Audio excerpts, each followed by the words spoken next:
Assalamualaikum warahmatullahi wabarakatuh. Nama saya Muhammad Septiawan dan kami di sini dari kelompok 4 mata kuliah Tata Kelola Sumber Daya Manusia Pemerintahan, dan kami akan memaparkan hasil makalah kami mengenai sumber daya manusia pemerintahan sebagai pelayan publik dan juga hak dan kewajiban dari sumber daya manusia pemerintahan. Baiklah, saya di sini akan memaparkan pada bagian yang pertama mengenai sumber daya manusia sebagai pelayan publik.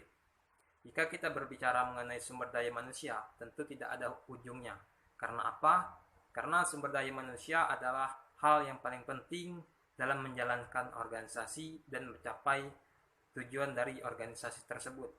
Yang dalam hal ini, organisasi tersebut adalah organisasi pemerintahan. Karena memang pada hakikatnya, setiap sumber daya manusia memiliki sifat, memiliki karakter, memiliki motivasi, dan emosional yang berbeda-beda.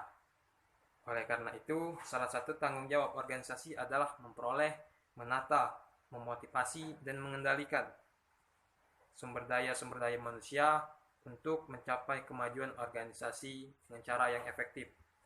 Menurut Noto Atmojo, tahun 2003, tujuan utama dari manajemen kepegawaian sebenarnya adalah untuk meningkatkan kontribusi sumber daya manusia terhadap organisasi dalam rangka mencapai produktivitas organisasi tersebut. Jika kita lebih rinci, ada 4 pembagian mengenai tujuan organisasi. Yang pertama adalah tujuan masyarakat, yang mana tujuan organisasi dalam masyarakat diharapkan untuk memberi manfaat dan keuntungan bagi masyarakat yang ada di sekeliling organisasi tersebut. Yang kedua adalah tujuan organisasi. Tujuan ini perlu memberi kontribusi terhadap pendayagunaan organisasi secara keseluruhan. Oleh sebab itu, bagian-bagian dari suatu organisasi diadakan untuk melayani bagian-bagian lain dari organisasi tersebut. Kemudian adalah tujuan fungsi. Dengan kata lain, tujuan ini gunanya adalah untuk membantu para pegawai yang ada di dalam organisasi tersebut mencapai tujuan pribadinya, seperti kesejahteraan, kemudian kebutuhan pribadi dari setiap pegawai tersebut terpenuhi, sehingga kinerja dan kontribusi dari para pegawai tersebut berjalan dengan optimal.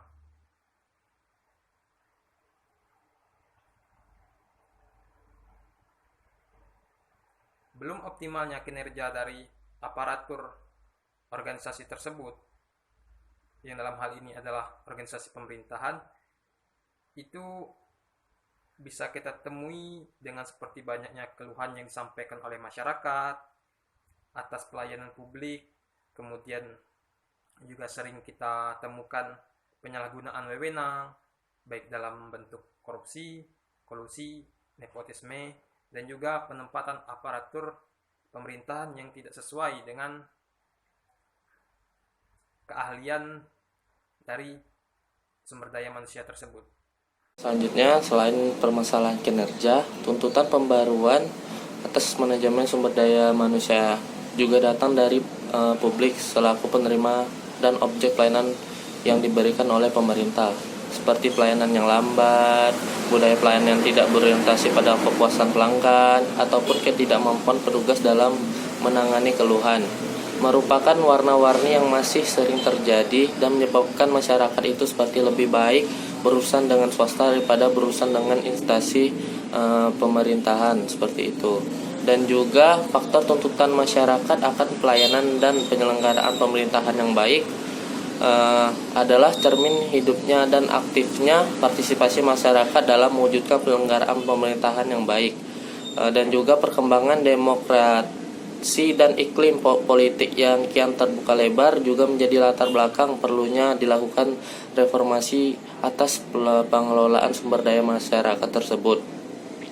Hal ini ditandai dengan kebebasan masyarakat dalam mengungkapkan pendapat, kritik terhadap penyelenggara pelayanan publik, dan juga ruang kontrol atau pengawasan tidak hanya dari legislatif, tetapi segenap komponen masyarakat seperti LSM, organisasi kemasyarakatan, ataupun tokoh masyarakat.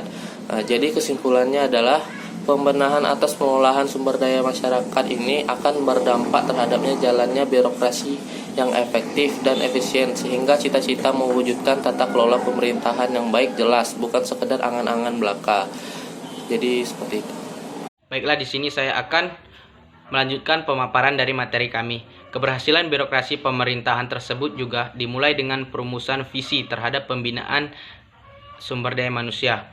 Aparatur PNS yaitu mewujudkan SDM aparatur yang profesional, netral, dan sejahtera.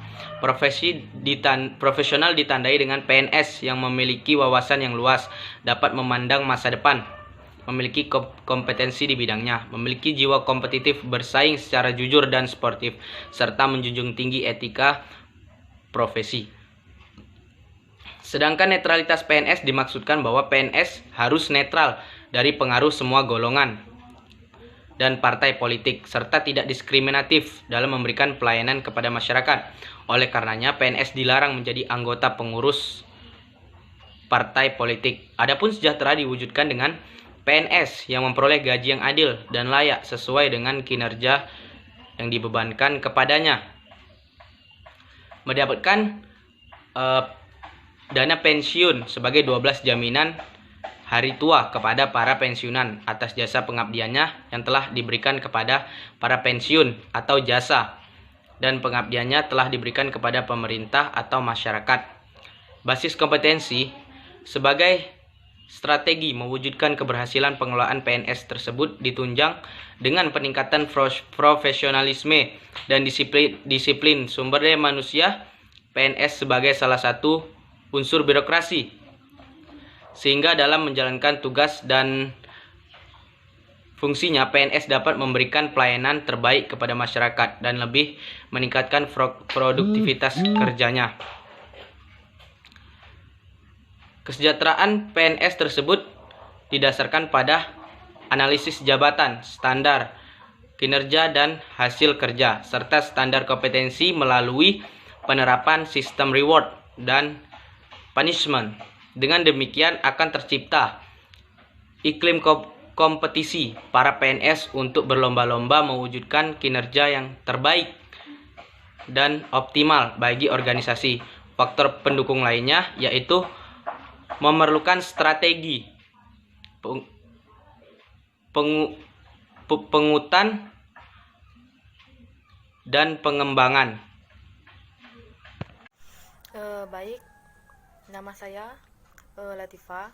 Di sini saya akan menjelaskan atau melanjutkan diskusi dari teman saya tadi mengenai sumber daya pelayanan publik dan kewajiban hak sumber daya pemerintah. Di sini di dalam pegawai negeri sipil ada beberapa faktor reformasi birokrasi. Yang pertama, kemauan politik, komitmen politik yang kuat, mulai dari pimpinan tertinggi sampai dengan pimpinan terbawah.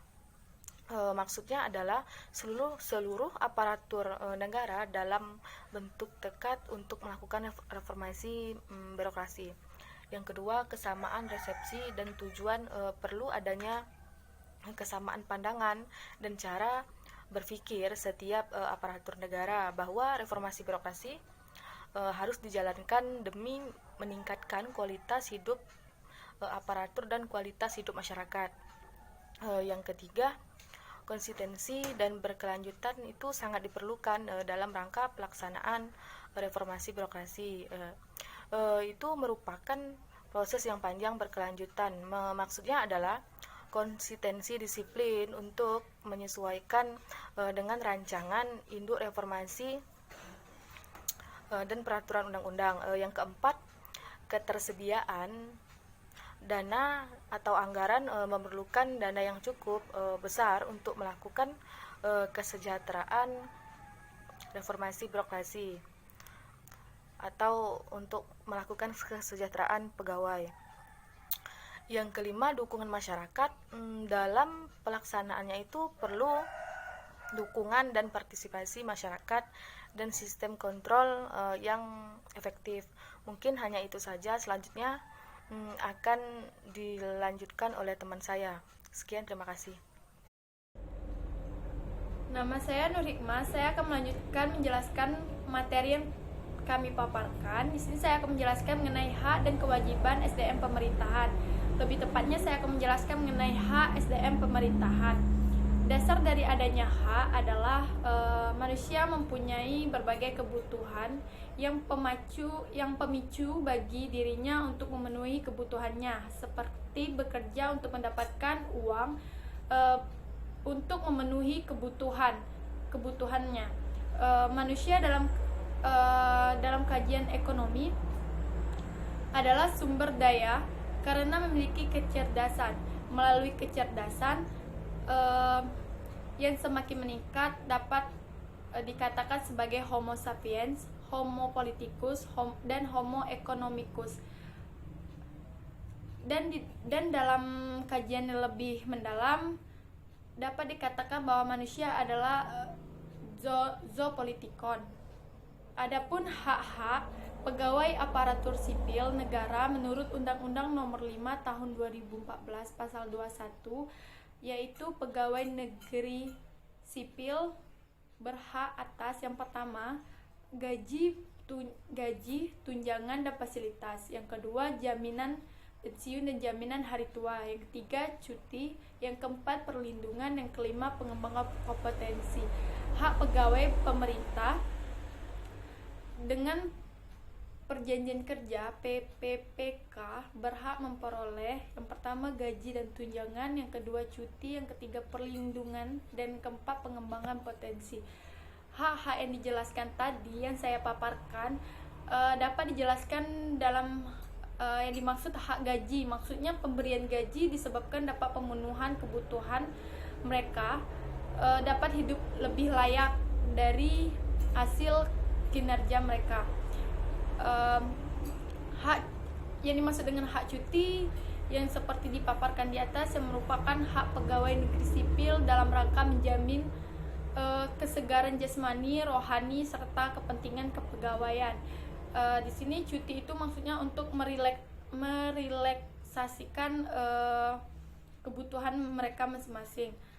Yang dimaksud dengan jaminan pensiun dan jaminan hari tua adalah hak yang diberikan kepada setiap pegawai negeri sipil yang telah memenuhi syarat dan ketentuan.